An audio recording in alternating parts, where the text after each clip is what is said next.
Hi guys! So today's video is going to be on a classic, sexy and classic red lip look inspired by Kendall Jenner. I was looking at her profile and I noticed that she wears this type of look so much, especially to red carpets, parties, appearances. And it's so simple but so beautiful that I decided to recreate for you guys. The eyes are very simple with just basically a little bit of highlights and a medium brown shadow and then lots of mascara to make it stand out. The skin flawless the way we like to do it, and red lips. So this look you can rock at basically any occasions, from drinks with your friends after work to a red carpet or wedding party. So I really hope you guys like it. I'm not gonna be talking throughout this video, so it's gonna be really quick and easy.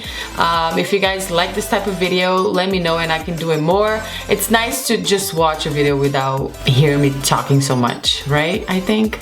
Anyways, let me know if you like this type of format and I can do it sometimes for you guys. So I won't be talking, but I will let you know what I'm using in each step, okay? So let's get started.